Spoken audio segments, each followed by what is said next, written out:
introduction as to the parts that I'm reading. Hopefully they'll just hang together on their own. But listen for the names and dates. Hester, 2001. It was the year my favorite beetle died. Just a few months after the terrorist attacks, early in my second decade at the nursery. Everyone needed diversion from the news. In the evenings, I watched videos of Jane Austen novels. Daytimes left my desk and went off into the nursery's growing fields, the farthest ones out. Started collecting snakeskins, tortoise shells, looking for the rare mule deer antler.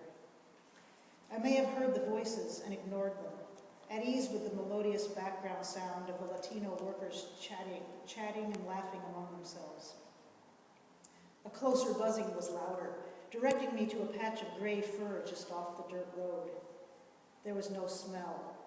The dry December air, a tinge of salt in the sandstone soil, so the carcass was parched and would have been mummified if the tissues hadn't been so quickly devoured by beetles and maggots. And still whole, as though the primary carrion consumer, other coyotes, felt some sacred trust to not ravage one of their own. Dehydration alone had distorted the body, the splayed legs contorted, the neck twisted and head thrown over one shoulder, ears and nose leather withered, unrecognizable. Barely showing in the recoiled muzzle's grizzle, a canine tooth, whitened by ants. Oh, what happened to you?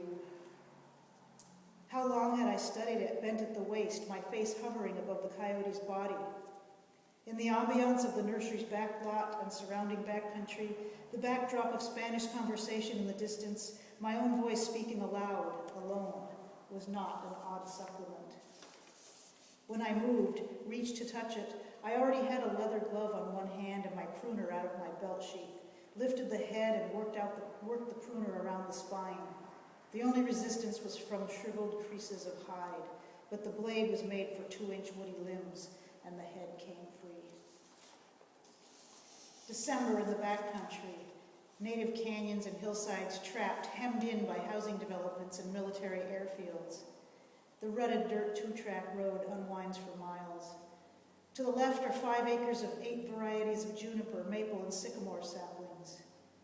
There on the 2-track, just outside the growing fields, on the edge of a dry arroyo or hedgerow, under the high and wild wind, where you can hear a bee buzz and mouse rustle under the matted layer of last year's wild oats, you could think you're in unqualified pampas wilderness. Not always alone, often a worker moving the water tank with a small tractor, or a crew trimming double crowns or digging trees tagged to come into the retail lot. The 2-track dotted with scat and owl pellets. The louder rustlings are rabbits, and ravens call constantly, sounding angry, downright impatient. As I stood after cutting through the bone and greasy cartilage, sheathing the pruner, holding the head in one hand, a louder voice, more urgent, rose out of a momentary silence, a silence that had only been marred by my own question, intended to be muted.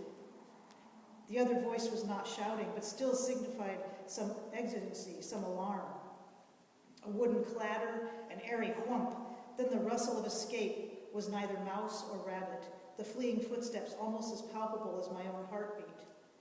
Running from the edge of a spruce field and into the tall chaparral, 2 girls, as young as 13, no older than 16, difficult to tell their ages, although not difficult to see their black hair streaming behind as they ran, and that one of them clutched a bundle of fabric to her chest, and their backs were bare.